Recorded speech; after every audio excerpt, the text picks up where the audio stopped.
Amanda Hargrove was the last person anyone expected to see in handcuffs. Mother of 3, parenting blogger, and neighborhood role model.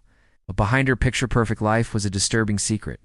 She had been giving marijuana edibles and vape pens to her own children, living in a cozy suburban neighborhood, lined with American flags and toy-strewn lawns. Her house stood out for its impeccable upkeep. The grass was always freshly mowed, flower beds bloomed with seasonal colors, and the inside of her home was often featured in her parenting blog under the name Mindful Mama Life. For Amanda, it was a revelation.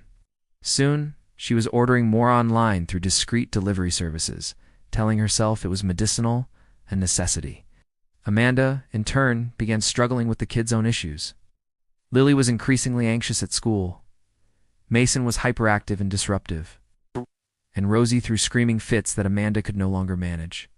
In her fogged judgment, she began to wonder if the solution that had helped her could also help them. The thought disturbed her at first. But the stress, the noise, the loneliness, it chipped away at her hesitation. Lily became drowsy in the afternoons and had trouble staying awake during class. Mason's energy dipped dramatically, and his teachers commented that he seemed spaced out. Rosie, once vibrant and curious, began to stare at walls and stopped responding to her name as quickly. Amanda was aware of these changes, but she told herself they were temporary. Her focus remained on keeping the peace at home. If the house was quiet, if no one cried or yelled or caused trouble, then she had succeeded. But what started as a small indulgence grew into dependency. She posted smiling photos of the kids making cookies, shared tips on calming bedtime routines, and offered advice on parenting sensitive children. Her followers admired her dedication and calm presence. Some even messaged her, asking how she managed to stay so composed. Amanda responded with carefully written messages about patience and love, never revealing the truth behind her new parenting approach. But behind closed doors, a new chapter was beginning, one darker and more dangerous than anyone could imagine. She had taken one herself and felt the usual calm settle in, the tension in her shoulders easing.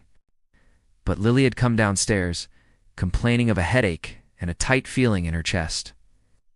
Amanda, eyes heavy and nerves shot, reached for the gummies without thinking too hard.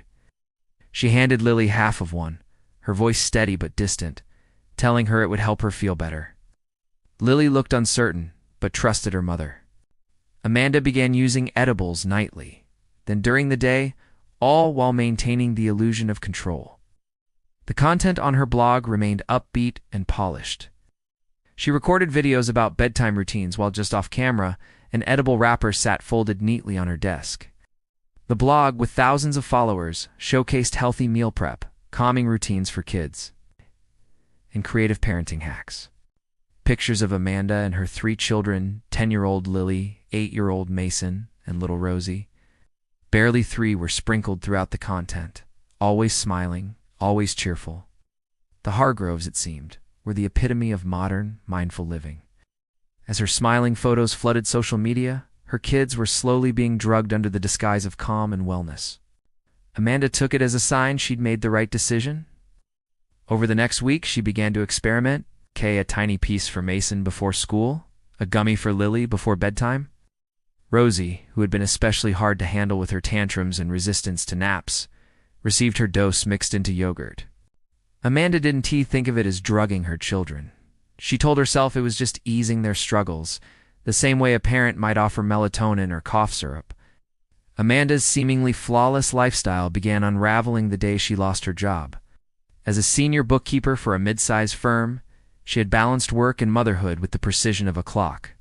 When her position was terminated due to downsizing, Amanda didn't tell anyone. She continued to dress in business attire, leaving the house each morning and returning by early afternoon. Unbeknownst to neighbors or even her children, she spent her days in the public library, scrolling through job boards she never applied to, sinking deeper into anxiety and shame. What drove a devoted mother to cross the line into unthinkable territory? The truth is more shocking than anyone imagined. To the outside world, Amanda Hargrove was a mother who had it all figured out. But perfection often masks something deeper, something darker. Nights became long and restless. Amanda, always a light sleeper, began suffering from insomnia that left her shaky and irritable. Her previous coping mechanism, chamomile tea, and meditation no longer worked. One evening, desperate to calm her racing thoughts, she remembered a gift basket from a friend months ago. Until now, she hadn't dared touch them. The first bite brought peace, quiet, and a rare full night of sleep. Her children were not unaware. They noticed a change in their mother: less laughter, less energy, shorter tempers. From the outside, the family still looked picture perfect. They still walked to school holding hands. Amanda still posted smiling selfies with heartfelt captions. It began with a single gummy. Amanda sat at the kitchen table late one night, a rainbow-colored pack of THC edibles spread before her. The next morning, Lily was calm, focused, and unusually quiet. The children's behavior began to shift in ways that didn't go unnoticed. To maintain the illusion of normalcy, Amanda kept up with her blog. She posted smiling photos of the kids making cookies, shared tips on calming bedtime routines, and offered advice on parenting sensitive children. Her followers admired her dedication and calm presence. Amanda began upping the dosages subtly, just enough to keep them mellow. She stored the edibles in mason jars labeled as homemade granola or protein snacks. The vape pens she began using were kept in a locked drawer, far above where the children could reach her, so she thought. He would cry without understanding why, then laugh at things that weren't funny. She didn't sing along with her favorite cartoons or ask questions like before. Teachers had suspicions, but Amanda's reputation as a loving, involved mother held strong. After all, she ran a successful parenting blog. She volunteered for school events, sent healthy snacks in her kids' lunchboxes, and always responded politely to emails. Her outward performance masked the growing chaos within her household. The system that had once overlooked signs was now wide awake. 2 CPS agents stood on the porch alongside a uniformed officer. A mixture of burnt sweetness and chemical undertones hung in the air. The agents moved quickly and respectfully, asking to see the children, who were quietly watching cartoons in the den. As one agent gently led them outside for a private conversation, the others remained with Amanda, asking questions about her daily routines, the kids' health, and their recent school performance. They asked calmly to come inside. Amanda, caught off guard and still wearing pajama pants, hesitated. Her heart began to race as they explained they were responding to a report concerning her children's well-being. Still clinging to the illusion of control, Amanda smiled, stepped aside, and let them in. What had begun as quiet suspicion was about to explode into full-blown exposure. Amanda's carefully crafted image was hanging by a thread. Her speech became slurred, and her eyes remained half-lidded much of the day. Amanda chalked it up to toddler mood swings, though deep inside a flicker of concern began to surface, one that she smothered with another gummy and a long nap. On the school bus, he suffered his first panic attack, shaking, gasping for air, holding his stomach and sobbing uncontrollably. When asked what was wrong, he just said his brain felt weird. Lily, now used to receiving special treats from her mother, took a half-eaten chocolate chunk cookie to school one morning. She left it on her desk during recess. A substitute teacher passing by noticed the strong, unmistakable, odor-sweet, herbal, and out of place for a classroom snack. She reported it to the school counselor, who took the cookie for testing. Teachers flagged these episodes, suggesting Amanda seek medical help. She thanked them and nodded, but never made the appointments. The house had a quiet rhythm now, one she mistook for harmony. What she didn't notice, or chose not to see, was the dullness in her children's eyes, the slow erosion of their energy and alertness. Some even messaged her, asking how she managed to stay so composed. She believed she had found a modern solution to modern problems, a natural remedy for the chaos of parenting. Amanda was unaware of the investigation already unfolding behind the scenes. She continued her routine, unaware that every moment was being quietly recorded, reported, and built into a case against her. The children no longer fought, no longer acted out. To Amanda, that was all the evidence she needed, that what she was doing was right. But beneath the surface, something far more sinister was brewing, and it wouldn't stay hidden for much longer. Amanda responded with carefully written messages about patience and love, never revealing the truth behind her new parenting approach. As her tolerance grew, so did her children's. It wasn't long before Amanda stopped seeing the difference between help and harm. By the time spring arrived, The signs of trouble were becoming harder to ignore. At school, Lily began struggling to stay awake during lessons. She often blinked slowly at her teachers, confused by simple questions she had once answered with ease. Her grades slipped. Her drawings, once full of color and life, now looked rushed and pale. One day during PE, she collapsed while running laps, her legs buckling beneath her as she slumped to the ground. The nurse reported low blood sugar, dehydration, and fatigue, but couldn't find a clear medical reason. Amanda was called in and responded with her usual calm demeanor, brushing it off as stress or a skipped breakfast. The school accepted it and moved on.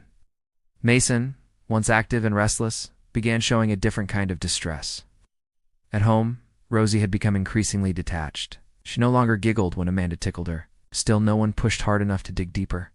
The turning point came in the form of a cookie. When the lab results confirmed the presence of THC, everything changed. School immediately contacted Child Protective Services. While Amanda vaped in her bedroom, the school's administration gathered documentation. When the knock came on Amanda's door one Thursday morning, it wasn't the mailman or a neighbor. The living room, though neat, had a lingering sense, subtle, but unmistakable to anyone trained to recognize it. A mixture of burnt sweetness and chemical undertones hung in the air. The agents moved quickly and respectfully, asking to see the children, who were quietly watching cartoons in the den.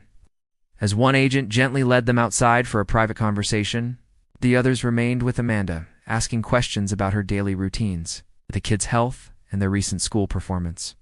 On the top shelf, hidden behind old cereal boxes, were several containers disguised as health snacks. Inside were half-melted THC gummies, cannabis-infused chocolate, and labeled vape cartridges. A second drawer held vape pens, lighters, and a small tin filled with pre-rolled joints marked with a flower-shaped sticker. But the lives of the children she thought she was protecting. The courtroom was tense and crowded during sentencing. Amanda sat in a gray jumpsuit, her once carefully styled hair now pulled back messily, eyes hollow. Her attorney pleaded for leniency, pointing to her clean record, her mental health struggles, and her lack of malicious intent. But the judge, unmoved by the excuses, focused on the harm done to the children. People debated whether society's obsession with perfect motherhood pushed women like Amanda to the edge. The house sat empty for months, the blinds drawn, toys still scattered in the backyard. No one wanted to move in. Some neighbors spoke in whispers when passing by, shaking their heads at the thought of what had happened just a few doors down from their own homes. The garden that Amanda once prided herself on wilted and overgrew, vines climbing up the siding, as if nature itself wanted to erase what was left. Others focused on the unregulated marketing of THC edibles and how easy it was to hide abuse beneath the guise of wellness. But amid the public debate, one fact remained. 3 young children had been drugged by the person they depended on most. Amanda was sentenced to 6 years in state prison with mandatory psychological counseling and parental rights suspended indefinitely. Prosecutors presented screenshots of her text messages, where she described her kids as a little too wild for school, without a gummy or two. She filled them with apologies and memories, trying to explain a mindset she no longer fully understood. In counseling sessions, she began confronting the reality of her choices, realizing that love alone isn't enough when blurred by self-deception and denial. Family members from out of state were contacted, and eventually, an Aunt Amanda's estranged sister took legal custody. Sometimes it looks like a mother with good intentions, a tidy home and a smile hiding a secret that should have never reached her children's hands. The transition was difficult. Lily became withdrawn, often staring at walls for long periods without speaking. Mason began experiencing night terrors, waking up screaming and unable to explain why. Rosie's development lagged further, and she struggled to recognize basic emotions. Each of them started therapy almost immediately, slowly trying to untangle the confusion and trauma they didn't yet understand. Her defense centered on mental health, stress, and misguided intention, but the damage was irreversible. When questioned, Amanda's story cracked. She stammered, calling them her personal stress relief, insisting the children had never touched them. She hadn't screamed at her children or raised a hand, but she had stolen something else: their clarity, their safety, their trust. What made the case especially disturbing was that it happened in plain sight. While Amanda was praised online for being a hands-on mother, Her children were quietly being sedated, their emotions managed through substances they couldn't even name. Amanda answered carefully, choosing her words with the same precision she used in her blog posts. But her voice trembled slightly. She offered juice, forced small talk, and did everything to appear calm and cooperative. Still, the agents could see the tension building behind her smile. One officer asked to look in the kitchen cabinets and pantry. With a polite nod, Amanda agreed. What they found turned concern into confirmation. But the school's report, the positive THC cookie, and the children's own confused testimony had already painted a different picture. Lily had innocently told the agent outside that Mommy gives us sleepy treats when we re-upset. She was escorted out in handcuffs as neighbors watched from their windows. No one spoke. The perfect mother from the parenting blog. The one who taught yoga and packed organic lunches was now the center of a brewing scandal. The story spread quickly across local news outlets. Reporters gathered outside her home. Her blog was deactivated within hours, its final post titled "Finding Balance Through Chaos" now chillingly ironic. Mason described funny pens that made smoke like a dragon. Even little Rosie had pointed to a gummy bear and said, "Night-night candy." Amanda's arrest was swift, but quiet. Amanda had unmasked herself. And in doing so, she shattered not only the illusion of a perfect home. Amanda Hargrove's trial was brief, but unforgettable. Media outlets latched onto the case with fervor, labeling her the gummy mom, and splashing her face across every screen. The children were placed into emergency foster care for the first few weeks following her arrest. Experts who reviewed the case later described Amanda's actions as a modern form of chemical neglect. Her parenting blog became a topic of discussion in online forums and think pieces. Amanda's former neighborhood changed after her arrest. Amanda wrote letters to her children from prison, though they were never delivered. In the end, Amanda Hargrove became a cautionary tale, a reminder that danger doesn't always look like a monster. Sometimes it looks like a mother with good intentions, a tidy home, and a smile hiding a secret that should have never reached her children's hands.